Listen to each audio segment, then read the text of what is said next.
Let's take a look at second part of section 11.2, which is going to be still on a series. This time we're going to look at a infinite series.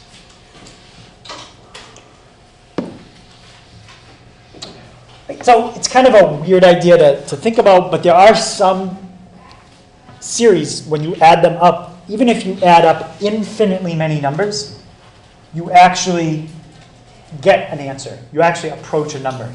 Okay? And that's going to happen when your sequence that's generating the series, the terms are getting smaller and smaller, or approaching a value.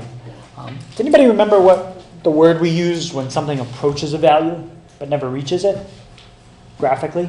Yep. An asymptote. So we're going to look at some graphs today, and we're going to see some asymptotes, and that's basically how we're going to add up infinitely many numbers. We're going to look for an asymptote and see what it's approaching.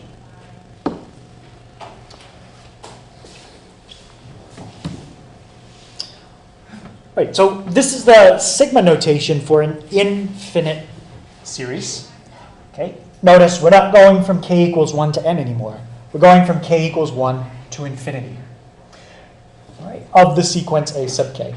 So you got your first term, second term, third term, fourth term, dot, dot, dot, bunch of terms. Then you have your nth term. But notice after the nth term, you have plus dot, dot, dot. This indicates that it keeps going. Okay, that there's no end. Yesterday, what I just circled wasn't there. It stopped at the nth term. Okay, today, it doesn't.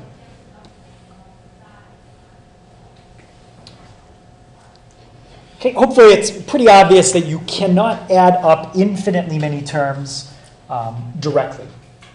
Okay, finite series, yes, you can. Even if the finite series had billions of terms, you can do that.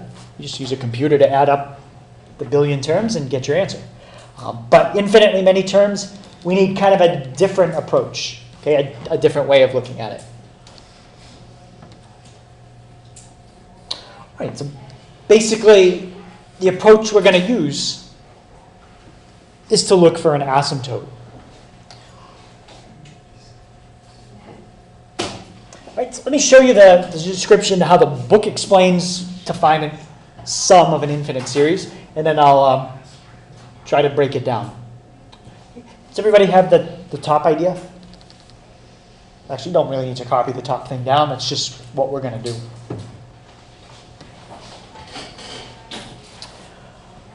All right, so it says if there is a number s, such that if you graph the horizontal line y equals that number, y equals s, and that is a horizontal asymptote for your sequence, then we say that our sequence of partial sums is converging to the number s as you head further and further to the right. Okay, so again, if there's a number that you can find such that when you graph y equals that number, the horizontal line that you just created, if it's an asymptote for your sequence of partial sums, then we say that sequence of partial sums is converging to that number as we head further and further to the right. Okay, so when I say we're heading further to the right, you look at like maybe the 15th or the 20th or the 30th partial sum. The kinds of problems we do, they generally tend to converge quickly. So I would say pretty much by the 10th or 11th partial sum, you can tell what it's approaching. You don't really need to look too far down.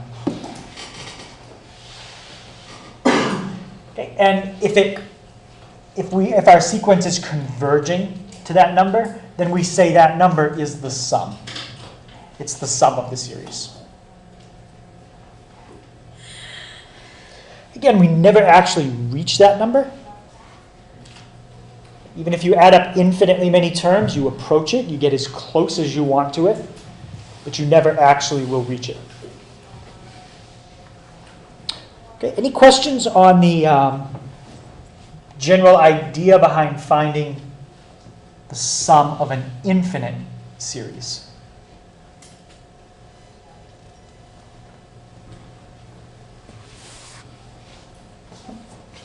All right.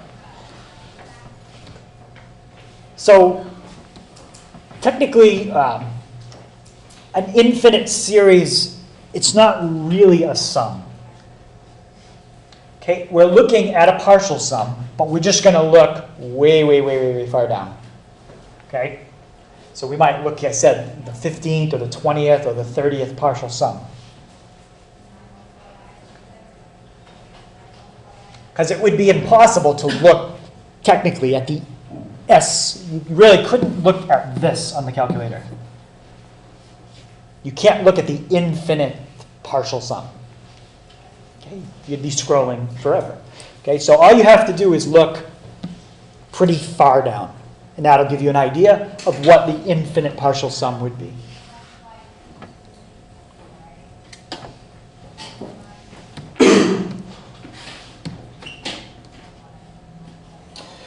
Okay, so we said earlier that if you add up infinitely many terms, you have to be working with a geometric sequence. Okay, if you were working with an arithmetic sequence, the terms are always increasing because you're adding the same number over and over. An arithmetic sequence, if you add up infinitely many terms, would approach infinity. So we're going to focus on a geometric sequence.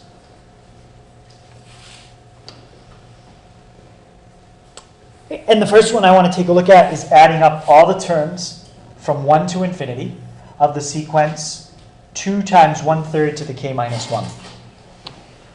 Now, in order for this infinite geometric series to have a sum, what has to be happening to the terms in the sequence as you go further and further down? They have to be, can you be more specific than decreasing? Approaching a certain number. Right, they have to be approaching a number. Because I could have an arithmetic sequence where the terms are always decreasing. Right? Just subtract 10 every time. And you just keep it from negative. Right. So not only are the terms decreasing, we really want to say that they're approaching a value. Right? So what we'll do is, let's type this in on the calculator so we don't have to do the arithmetic out. And I'll show you how you can look at partial sums on your calculator. Can somebody remind me again what my formula is for the nth partial sum?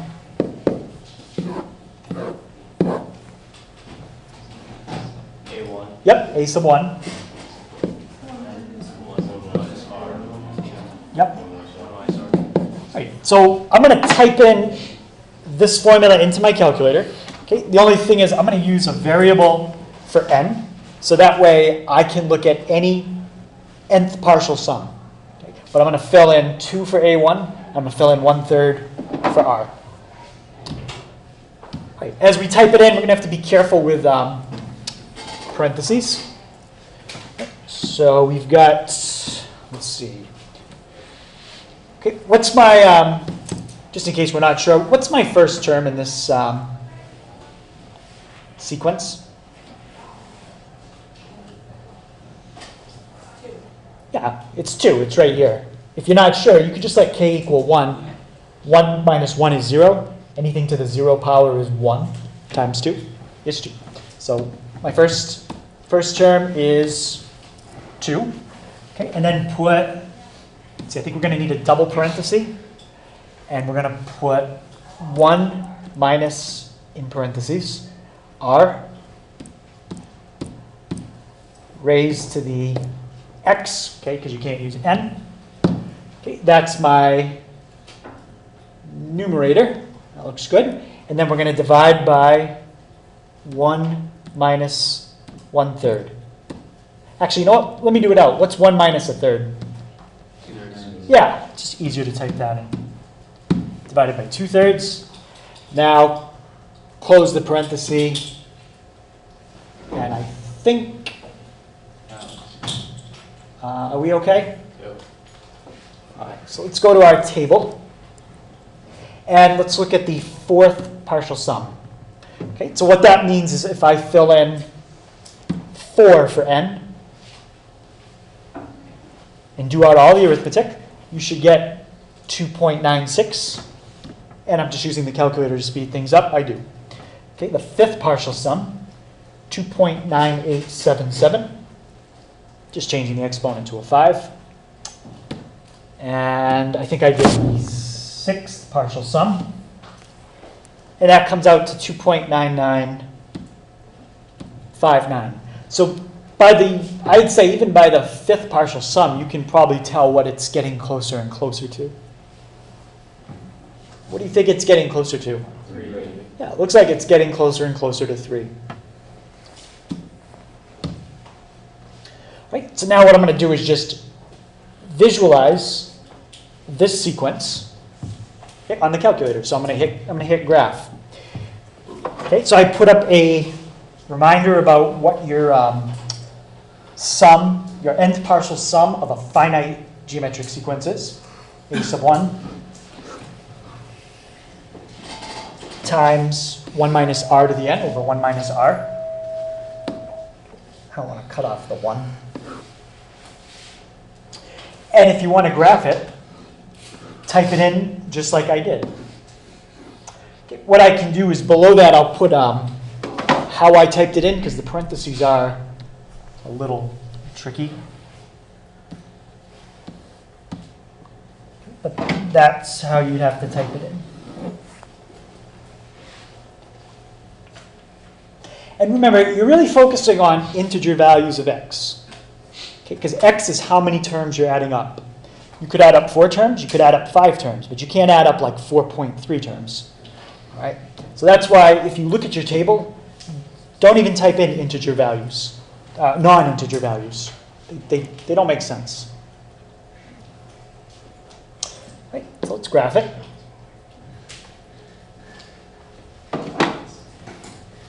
And it's a complicated function, so give it a second. Okay, what other values does it really make sense to not really focus on besides decimals?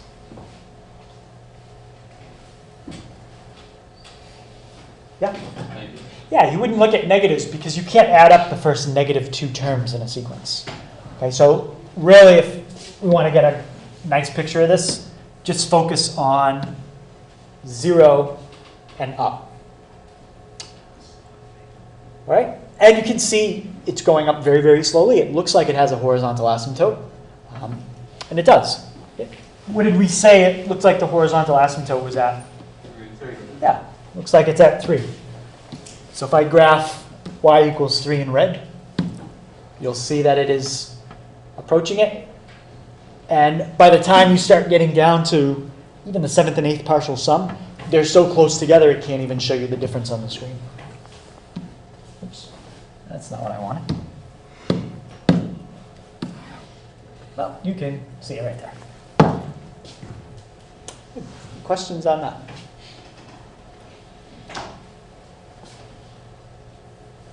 All right. So, finding the sum using a graphical approach, we just did that. And we said it looked like it's approaching y equals 3. Okay, so you just go through the process I just did. Look at the graph, or look at the table, and try to find what y1 is getting closer and closer to. Okay, so for this, I'm just going to put use graphing calculator. If you didn't have a graphing calculator, it wouldn't be that bad to do. You just have to do out one of the partial sums by hand, okay, like this. I would say usually the 6th or 7th partial sum is sufficient, but you just have to do the arithmetic out by hand. Okay. Any questions on how to either do it out by hand or use the graphing calculator, which I think using the table is a little faster? Yep. What's like the answer to that question? So if we want to find the answer using a graphical approach, we would say the sum is 3. That's what the sum is. It's approaching 3.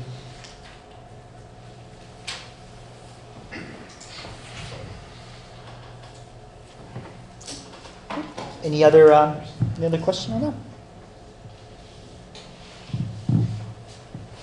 All right.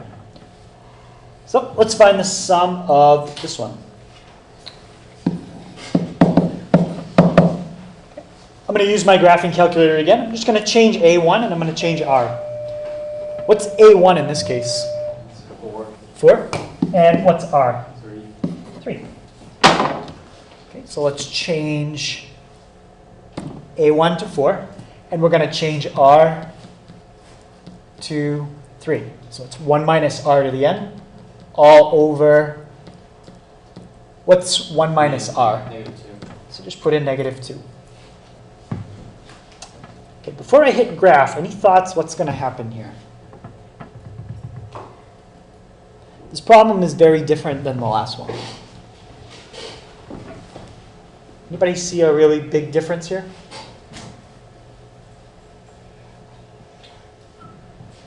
There's no fraction. There's no fraction. For what letter? R. Okay, so what do you think is going to happen? There isn't going to be some, Why? because it's approaching infinity, not a certain number. Right, the terms in this sequence are just going to get huge. Okay, if you don't have a fraction for R, when you start looking at the nth partial sums, they're going to get bigger and bigger. Okay, so let's take a look at them.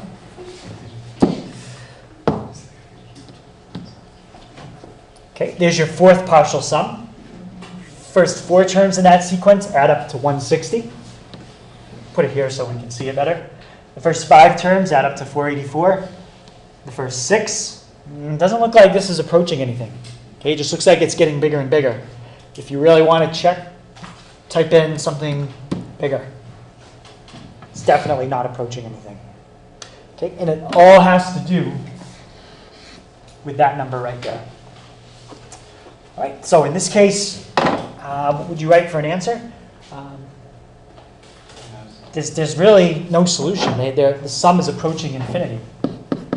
So if you're looking for a specific number, there isn't one. I would just write the sum approaches infinity. That's the answer.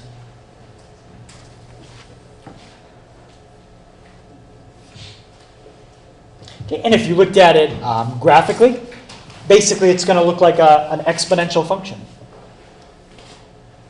Okay, it's just going to curve up very, very fast. In fact, let me show you the whole thing. Speed it up a little bit. Okay, there's your exponential function. And it just curves up very fast. Okay, y equals 3, you can ignore that. That was for the last problem. Any question why there's no sum here?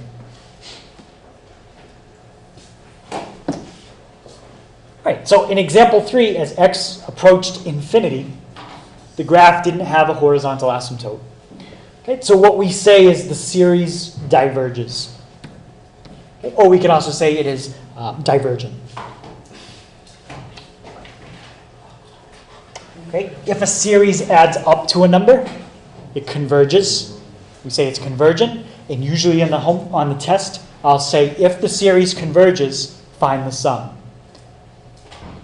If it diverges, you could just write diverges, now that we know that term.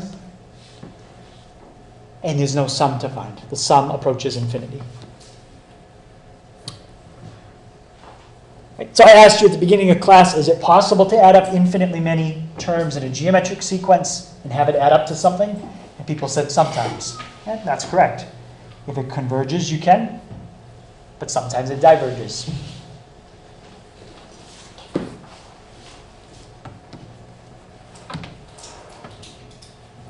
Okay, I want to try graphing, or maybe we don't even need to graph, with different values for R.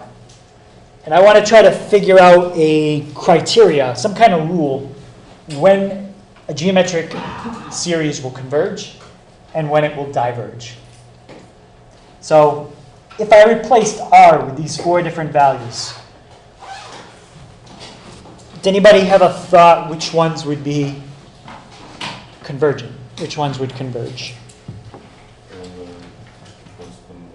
The ones that are less than 1. Yes. Because if you take a number less than 1, okay, like 0.9, and you keep multiplying it by itself, okay, raising it to a power, what happens to it? Right, it's going to get smaller and smaller.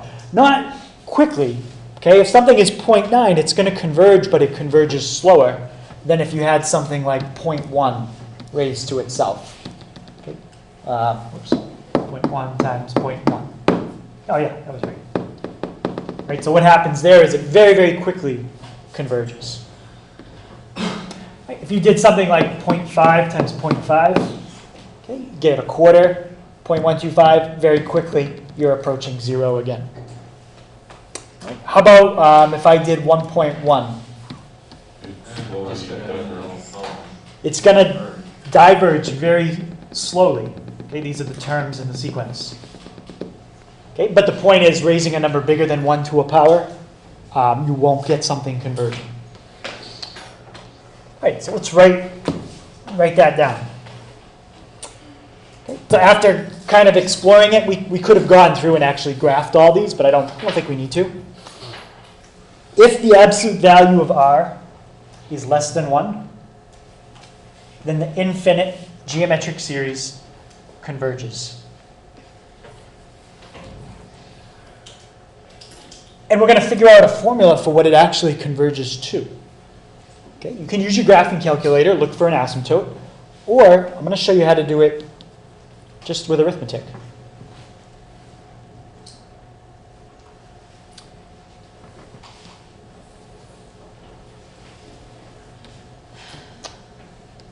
This is your formula for the nth partial sum.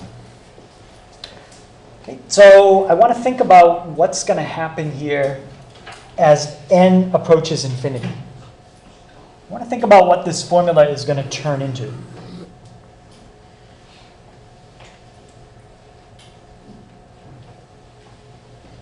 Okay, anybody have any thoughts what's going to happen?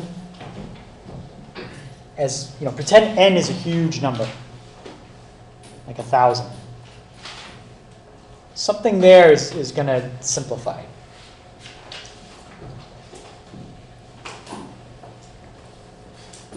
Okay, think about if this is convergent, what is r? A fraction. Something less than 1. It has an absolute value less than 1. Yep. So if we take a number that's less than 1, absolute value less than 1, and raise it to a huge number, what happens to it? It gets closer and closer to 0. So the numerator is going to approach 1. This part right here disappears as n gets bigger and bigger and bigger, okay, because it's approaching 0. So let's write this down. So as n approaches infinity, we're going to get a sub 1 times, really it's just going to be a 1 in the top. It's going to get closer and closer to 1 over 1 minus r. Or, if you want to multiply it out, it's a sub 1 over 1 minus r. That's the formula for the sum of an infinite geometric series. It's the first term divided by 1 minus r. It's actually, I think it's simpler than the formula we had for a finite geometric series.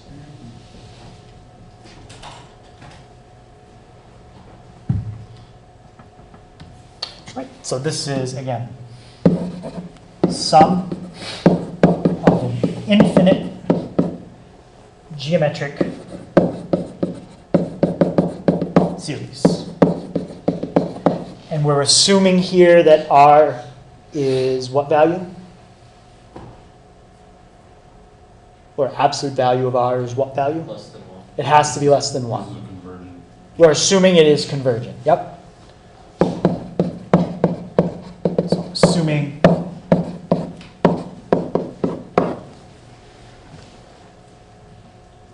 if you use this on a divergent series, your answer won't make any sense.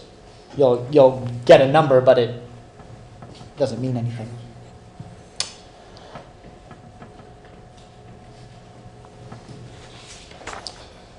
Okay. Any questions on that one?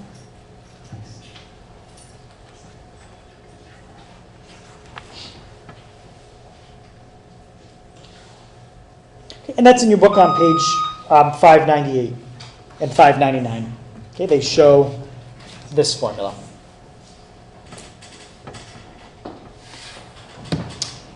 Great, so now let's try to find the sum of this series, if we can, without the graphing calculator. Is this going to be a series that is convergent? Yes, how come? Because R is less than 1. Yep, r is less than 1. This will converge. And what will be my formula to find the sum? It would be 1 minus a half. So 5 over 1 minus a half. What's 1 minus a half? 1/2. A half. And what's 5 divided by a half? 10. Okay, so that means all kinds of things. If you were to graph it, this has a horizontal asymptote at the line y equals 10. And if you looked at the table, the values for the partial sums would be approaching 10. I think using the formula is a lot faster than graphing it and looking for asymptotes. Okay, questions on that?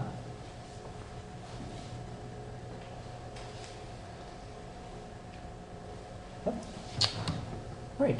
So that pretty much wraps up what we're going to look at with series.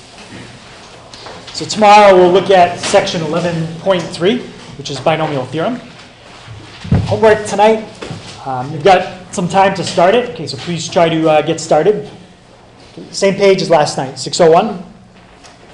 It's 21, 22, 29, 30, 32, 33 to 35, 37 to 39, and 42 to 45. Okay, remember, if you are being dismissed early on Friday, the 4 options for taking the test are you can come after school on Thursday, before school on Friday, during school on Friday, or during shop week. Okay, those are the four options you have. Okay, so if you are going to come during shop week or before school, please let me know so I know what day to expect you or what time you're going to come in on Friday.